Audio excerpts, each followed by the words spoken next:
श्री कृष्ण और महाभारत के युद्ध को लेकर यह एक गहन और विचारणीय विषय है।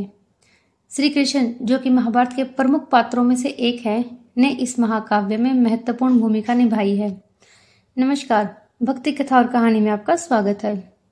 उन्होंने युद्ध के दौरान कई महत्वपूर्ण निर्णय लिए और मार्गदर्शन किया। यदि हम यह विचार करें कि क्या श्री कृष्ण महाभारत के युद्ध को रोक सकते थे, तो हमें कुछ मुख्य बिंदुओं पर ध्यान देना होगा। श्री कृष्ण ने महाभारत के युद्ध में एक महत्वपूर्ण भूमिका निभाई थी। वे दुर्योधन और युधिष्ठिर दोनों पक्षों के रिश्तेदार और मित्र थे। उन्होंने स्वयं युद्ध में शामिल होने से इनकार किया और अपने उपदेश और रणनीतियों के माध्यम से दोनों पक्षों को समझाने की कोशिश की। उनका उद्देश्य केवल धर्म की रक्षा करना था और यही उनका मुख्य ध्येय था। महाभारत का युद्ध धर्म और अधर्म के बीच एक संघर्ष था। श्री कृष्ण का मानना था कि यह धर्म की विजय के लिए आवश्यक है। उनका मानना था कि इस युद्ध के बिना अधर्म का सफाया नहीं हो सकता। कृष्ण ने यह समझाया कि इस युद्ध के माध्यम से सच्चाई और धर्म की विजय होगी और समाज में एक नया आदर्श स्थापित होगा। श्री कृष्ण ने युद्ध की स्थिति को रोकने के लिए कई प्रयास किए। वे दूत बनकर कौरवों के पास गए और शांति की पेशकश की। उन्होंने प्रस्तावित किया कि केवल 5 गांवों की मांग की जाए, लेकिन दुर्योधन ने इसे ठुकरा दिया।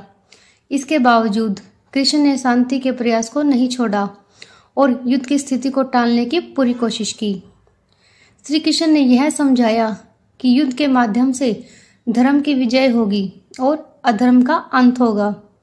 उन्होंने इस युद्ध को एक महत्वपूर्ण अवसर के रूप में देखा, जो कि समाज में धर्म और अधर्म के बीच के अंतर को स्पष्ट करेगा।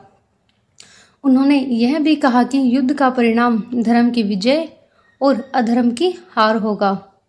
श्री कृष्ण ने युद्ध के दौरान अपने उपदेशों और मार्गदर्शन से दोनों पक्षों को महत्वपूर्ण सबक सिखाए। उन्होंने भगवद गीता के माध्यम से धर्म, कर्म और जीवन के मूल्यों पर प्रकाश डाला। उनका यह मार्गदर्शन न केवल युद्ध के दौरान बल्कि उसके बाद भी जीवन में उपयोगी रहा। महाभारत का युद्ध अपरिहार्य था और श्री कृष्ण ने इसे रोकने के बजाय इसे एक जरूरी घटना के रूप में देखा। वे जानते थे कि इस युद्ध के बिना समाज में परिवर्तन और सुधार संभव नहीं था। उन्होंने यह मान लिया था कि यह युद्ध एक आवश्यक घटना थी जो समाज के लिए एक महत्वपूर्ण सबक साबित होगी। महाभारत का युद्ध उन परिस्थितियों का परिणाम था जो पांडवों और कौरवों के बीच बढ़ी हुई विवादों और प्रतिकूलताओं का निर्माण कर चुकी थी। श्री कृष्ण ने देखा कि विवाद और प्रतिकूलताओं की गहराई इतनी अधिक थी कि इसे शांतिपूर्वक हल करना संभव नहीं था। युद्ध के बाद श्री कृष्ण ने जीवन और धर्म के महत्व को समझाया और यह सुनिश्चित किया कि समाज पुनर्निर्माण की दिशा में आगे बढ़े। उन्होंने युद्ध के परिणाम स्वरूप होने वाली घटनाओं को नियंत्रित किया और समाज को एक नई दिशा प्रदान की।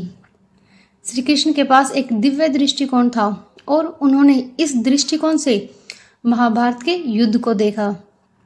वे जानते थे कि इस युद्ध के माध्यम से धर्म और अधर्म के बीच का अंतर स्पष्ट होगा और समाज को एक नया मार्गदर्शन मिलेगा। उन्होंने इस दृष्टिकोण के तहत अपने निर्णय लिए और युद्ध को एक महत्वपूर्ण घटना के रूप में स्वीकार किया।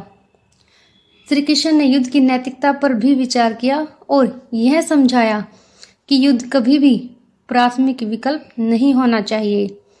उन्होंने इसे एक अंतिम उपाय के रूप में देखा और शांति के प्रयास किए, लेकिन जब शांति संभव नहीं रही, तब उन्होंने युद्ध को एक अनिवार्य विकल्प के रूप में स्वीकार किया। महाभारत का युद्ध एक जटिल और महत्वपूर्ण घटना थी जो धर्म और अधर्म के बीच संघर्ष का प्रतीक थी। श्री कृष्ण ने इस युद्ध को रोकने के लिए प्रयास किए, लेकिन उन्होंने इस धर्म की विजय और अधर्म की हार के रूप में देखा। उन्होंने युद्ध के माध्यम से एक महत्वपूर्ण सबक सिखाया और समाज को एक नई दिशा प्रदान की। अंततः यह कह सकते हैं कि श्री कृष्ण ने महाभारत के युद्ध को रोकने का प्रयास किया, लेकिन वे इस युद्ध को अपरिहार्य मानते थे और धर्म की विजय के लिए इसे आवश्यक समझते थे। उनके निर्णय और मार्गदर्शन ने युद्ध के परिणाम को निर्धारित किया और समाज को एक नई दिशा प्रदान की।